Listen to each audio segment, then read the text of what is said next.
All right. I thought we have to record it first, don't we? There we are. There we are. Good. Okay. Afternoon, everybody. Thanks for taking time out. It's been a while since we've certainly I've done a webinar. Thus the no hair products for all of, so could have made myself look a little bit more presentable. This is really coming out of we are desperately trying. Everybody's trying to get back to the day job, and we've had numerous inquiries, more now because we've got touching nearly 100 clients as councils, and same questions are coming out. So we thought the easiest way is to reach out to everybody and see if people can get on webinars first, and then we can pick up the rest that struggle to get across this. This webinar, as all our webinars, will be recorded. Any questions, if you want to pop them in the chat or wait till the end, that'll be great. Because normally some of the questions that we've seen is probably answered as we move through this session. Hopefully we're only going to keep you for 45 minutes.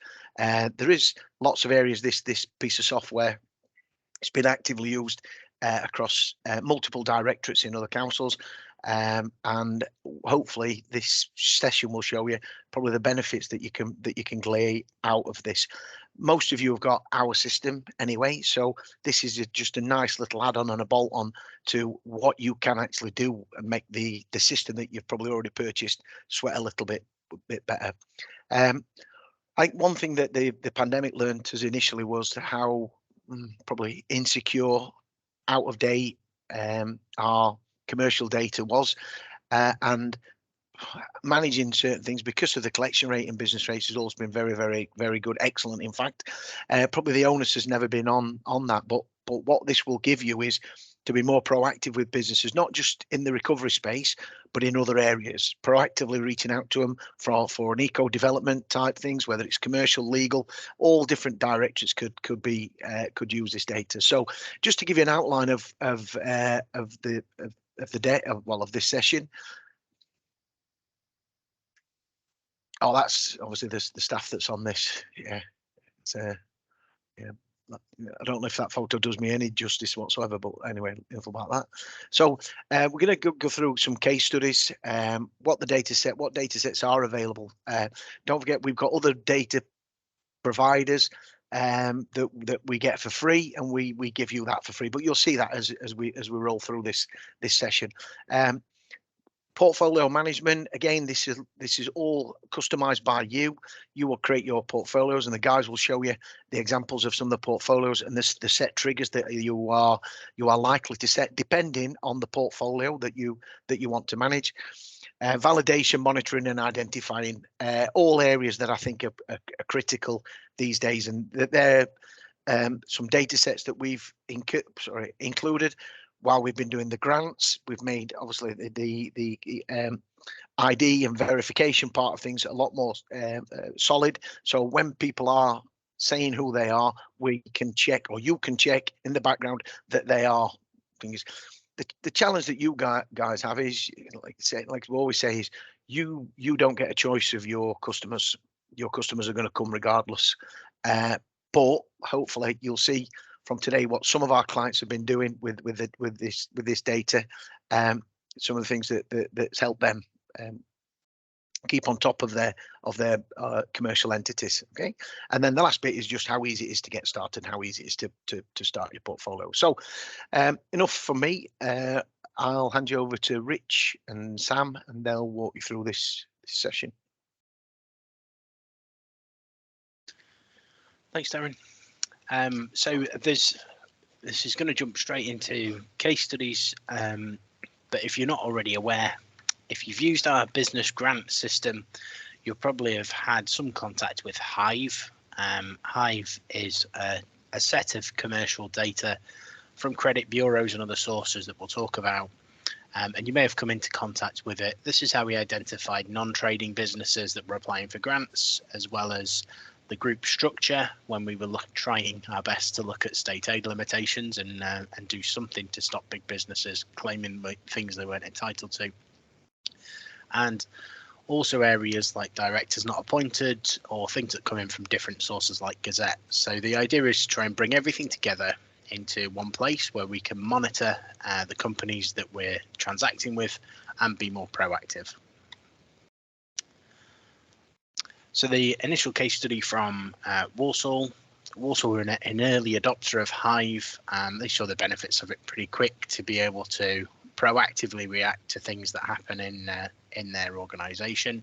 So when a business is claiming small business rates relief and they enter dissolution or they become dissolved, obviously there must be a new person in legal occupation of the property, and that begins a process to kick off and say, right, we need to write out to the business, say that we know they're dissolved, who's in occupation now, and possibly contact the landlord. I'm not going to read these and give you War and Peace and Death by PowerPoint, by the way. So the data sets that are involved in Hive for commercial data, it's a bit of a Wild West for commercial data. Yes, there is Companies House. That's got the core of the registrar data.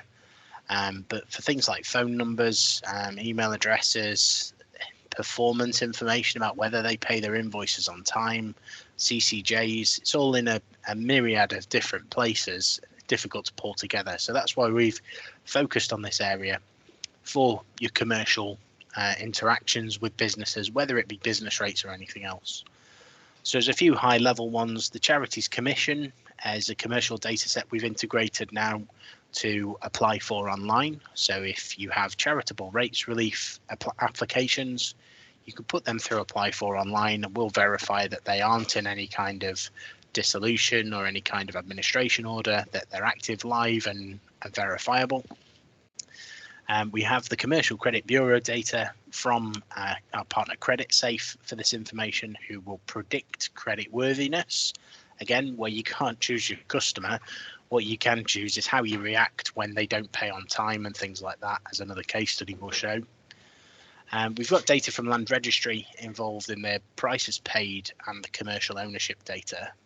Commercial ownership data is released by Land Registry free of charge every month. It's a bit out of date. And it's a nightmare to handle, to be honest, but we've done it and we've automated it so you don't have to.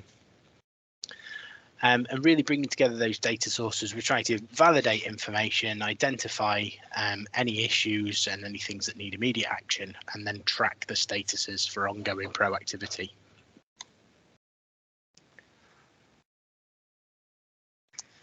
So when we tracking the businesses through the portfolio management, as we call it, we can put certain pots of businesses and let's say your SBR claimants into one portfolio. We may put high value rates into another portfolio.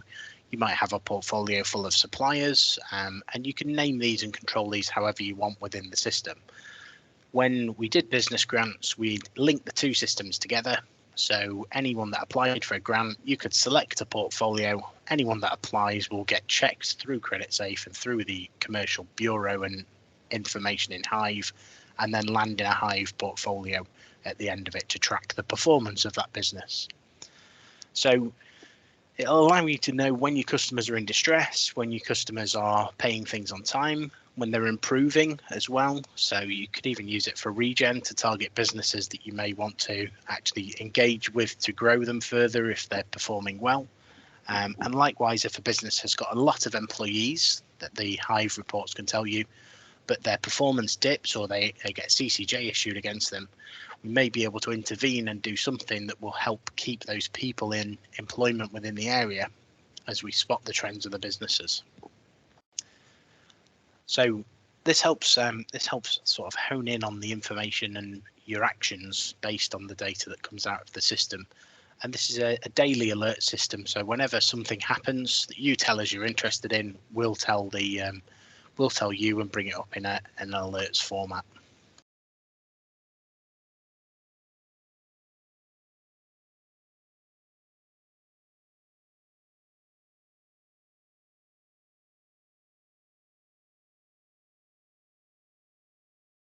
So Sam will just talk through some of the information in. Thanks, Rich. As you can see on the screen, there is quite a lot of information that we can pull. Sam, it's not on your mic. Sorry about that, it's just feeding back through his mic.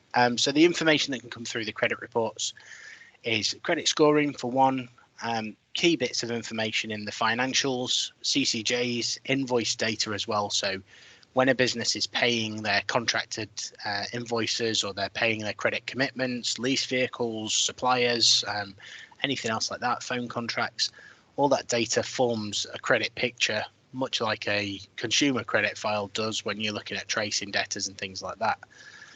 So these feed into their score and their risk probability. So you may decide that these businesses, if they fail to pay and they're going through to liability order stage, you might look at this and say, actually, there's a pot of the businesses here that aren't paying anyone on time and they've got CCJs, and we may need to act faster to be able to do our recovery action, or may need to fast track them through to something else, depending on the debt size. So you could potentially look at going down the CCJ route yourself with business rates, which is an option towards insolvency, and other things like that that will help proactiveness. As well as that, you'll be able to confirm the status of the business before you actually move to liability order stage. And then you can see whether we've actually got the correct name that's going to go on the liability order, or actually is there a problem with the business and its structure already? So have they become dissolved? Is there an administration order and things like that that we weren't aware of before we take the action?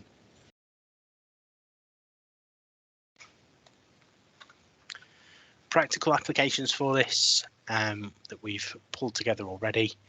So validation of information as it comes through a system.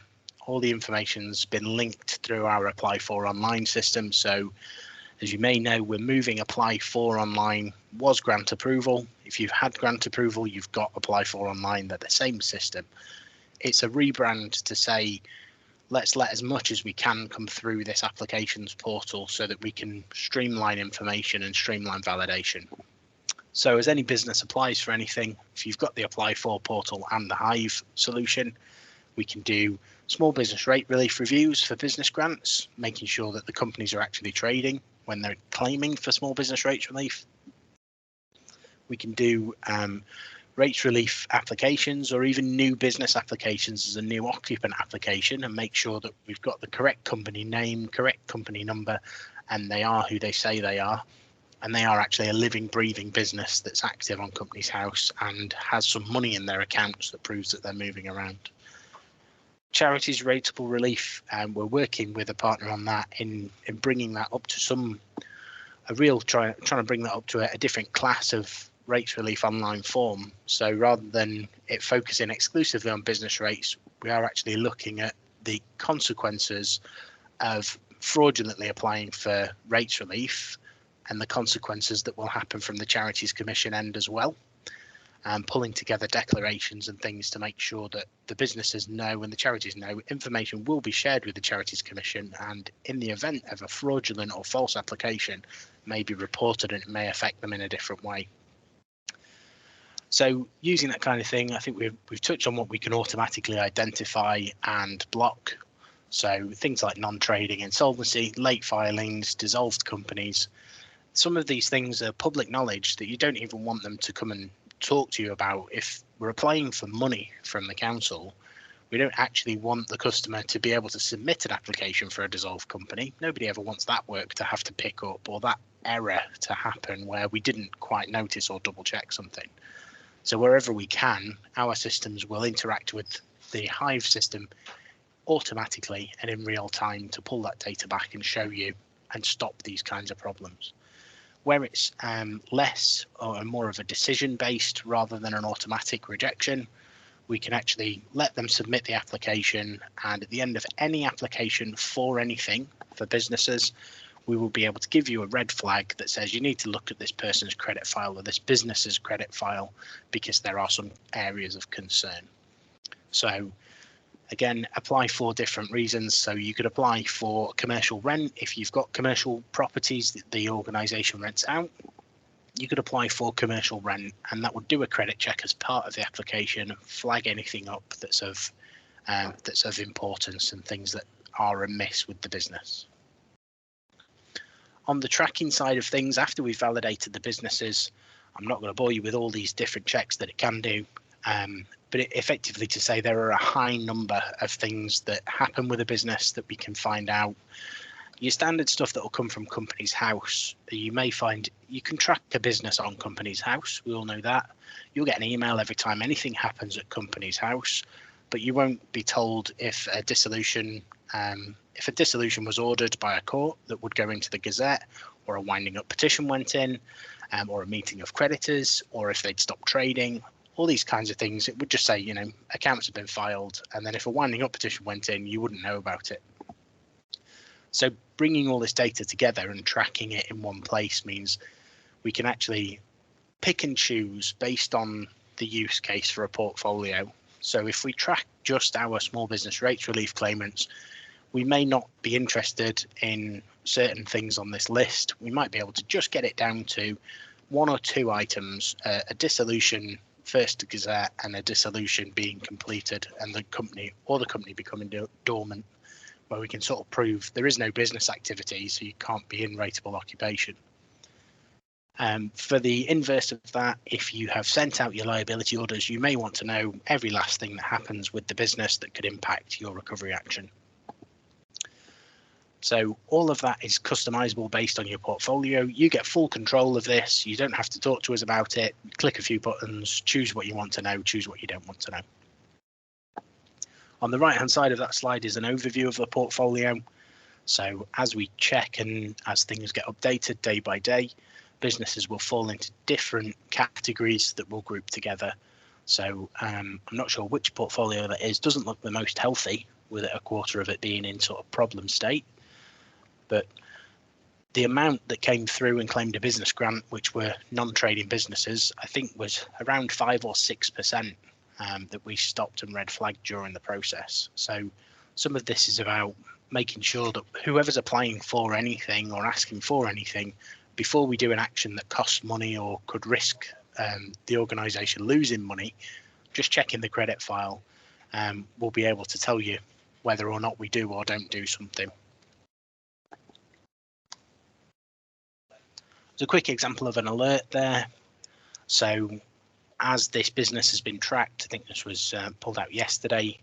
So this business has been tracked by an organisation. We've been alerted because of all these things at the top of the page there. So the credit limits changed, the ratings changed, there's a meeting of creditors, an appointment of a liquidator. It's all gone wrong by the looks of that.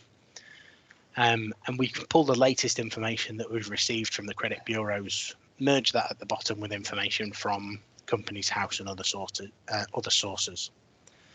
Once we're done with that alert, the system allows you to track the outcomes as well. So if someone was to receive all the alerts through the portal and deal with them, you could actually set what you want the possible outcomes to be. And when I click complete with that little bell icon on it, we get the pop-up that we see on the right-hand side of the slide that says, what have you done, or what's the outcome of you receiving this alert? And then that can feed into management information to actually say, you know, what kind of value are we getting out of the alerts we're receiving? As part of the identify tranche of things that we can do with this, looking at our overall portfolio, we can click any one of the segments on the pie chart and jump into a list of the businesses within that segment. So if we were looking for a recoveries tranche and we've sent all these to liability order, we may want to look at net worth highest first and let's start attacking those. Or we could look at the ones with a phone number, net worth highest first, and start ringing these businesses and trying to recover some of that money that we think should be recoverable based on their accounts. Likewise, you could use the pie chart just to get down to the insolvent businesses that are in the portfolio or the dissolved ones, work through them as a list or download them as a list and then remove them from the portfolio and then carry on tracking whatever you've actually still got as in occupation of the properties.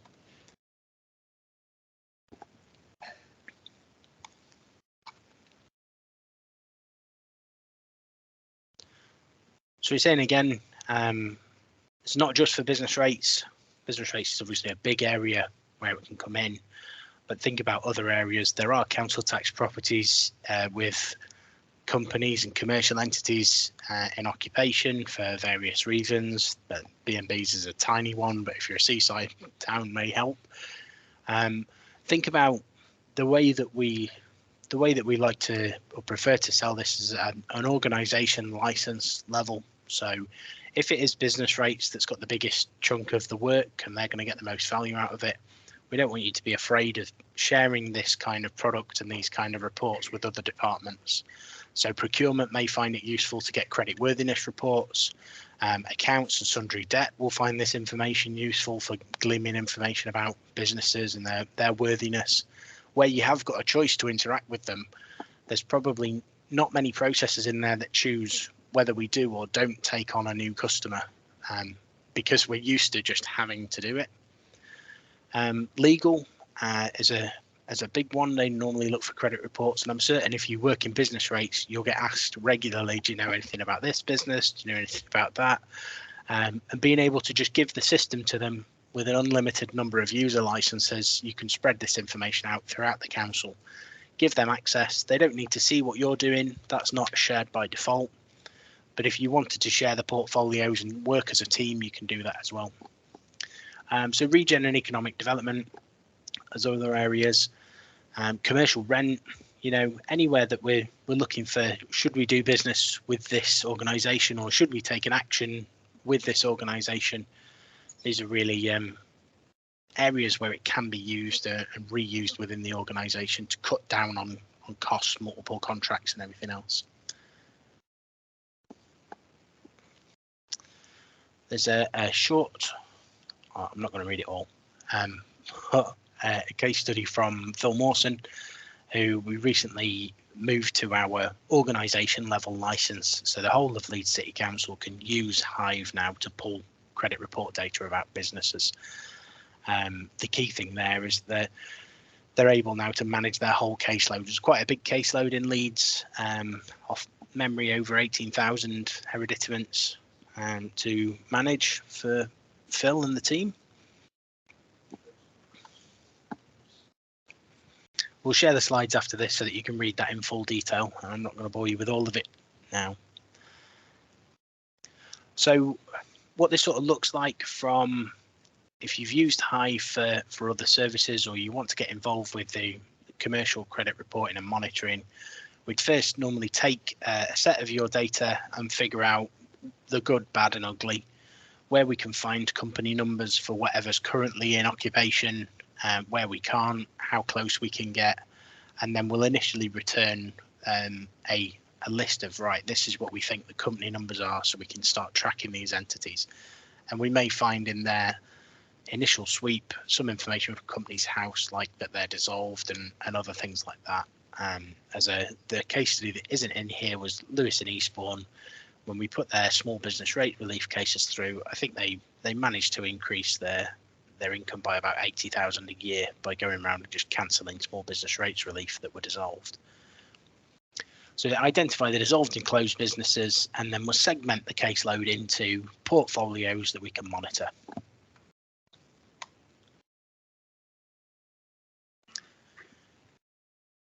I think that's bringing us to a close on what Hive is without going through any live demos. But to talk about what's coming next, following more innovation and trying to keep things going and bring in more data sets, we've been asked quite a bit for commercial bank ownership checks and consumer bank ownership checks. And we've managed to get the consumer bit down because we can do ID checks for any consumer bank account and address through consent. But we can now actually do bank ownership checks through a non-consented method with another provider. So I think this is looking to go through a number of providers, but essentially all we need is a name of the account holder who you think owns it, a sort code and account number, and then we'll either be able to tell you, yes, that's correct, no, it isn't correct, or alternatively, no, we don't know who that bank account is owned by, so we can't verify it. There's a data set around a big compliance data set, which is the next three as well, sanctions, PEP and compliance checks. So it wasn't known to me until recently that if you have a commercial rent agreement for more than £10,000 a month, legally you have to check their compliance status on an ongoing basis and track the business to make sure that they're not associated with sanctioned businesses and the like.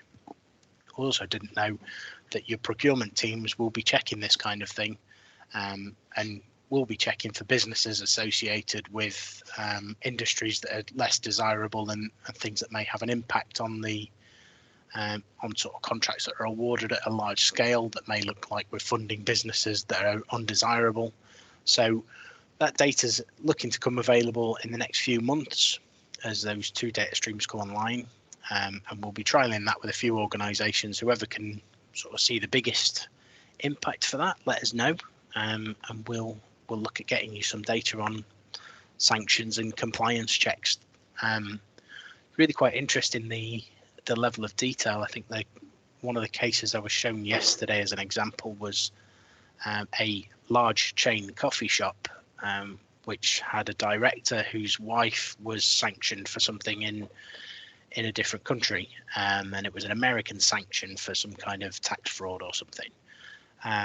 Mental, the links that this is going to, but really able to highlight risk to the authority, especially, like I say, where you've got the choice of who your customer is going to be.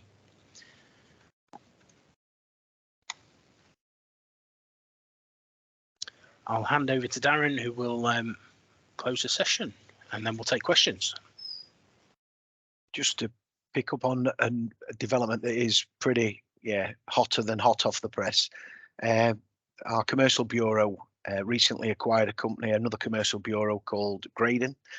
This has increased their non-limited company data set.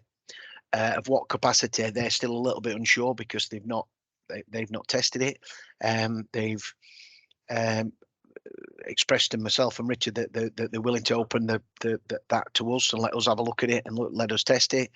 As we know, non-limited businesses, very tough to think is, but what it is, Graydon did a project and did a thing with fuel cards. So your company fuel cards that small businesses could apply for, they led on that apparently. So we are expecting to see some penetration of data that's going to come in on the non-limited side. What it looks like, we don't know. Like I say, that is red off the press. That's come out of a meeting recently with CreditSafe. But we will test it. We will look at it, and if there is value there, then of course we will obviously display it, and it will be displayed as part of the service anyway. When you take Hive, we hope. Okay. So just to round off some webinars that are coming up, we're sponsoring the IRRV cost of living checklist. The reason being is we've taken the data from TransUnion for cost of living. I've not heard of anybody else offering this, which is what TU call data for good. It's only for 2 areas at this moment in time. It's in test at Walsall, because clearly, obviously, Walsall are that far in front with things. The first things, it looks like it's big numbers to start with, but once we've filtered it through, it's not over onerous on the workforce, trust me. But like I said, that's still in test, and we should be seeing some results of this by the end of this week, data wise. Okay, so this is the reason why we felt it feels good that we should sponsor the institute for this and get delegates on this if this is an area that we're looking at. And I'm certain, talking to clients for the last few weeks, the cost of living is here for a while, maybe 18 months, 2 years and beyond.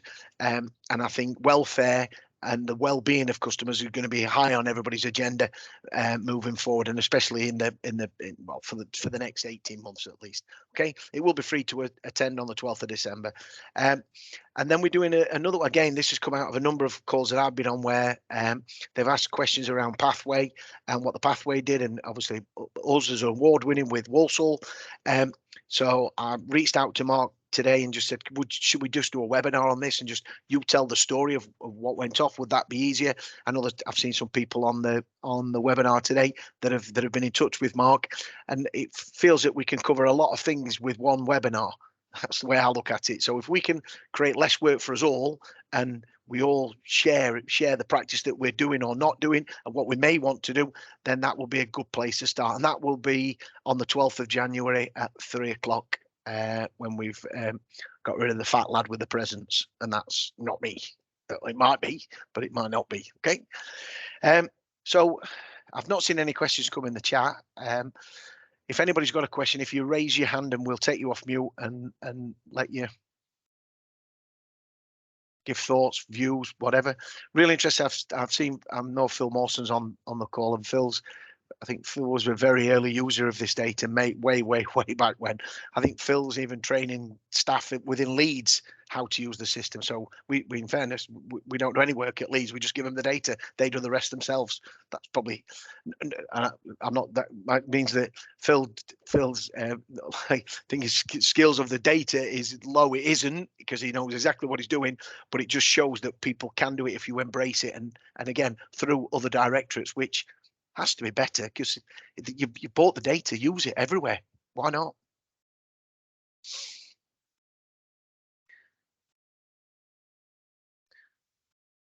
It's either, Richard, you've been extremely informative and nobody's got any questions or comments, or these the guys up and down the country seeing the horrible rain this morning, and now as the sun's out cracking the flags here in sunny South Yorkshire, they might be thinking, I could sneak off early and go and watch is it Germany, Japan World Cup, or just scoot back to the TV and watch Germany and Japan.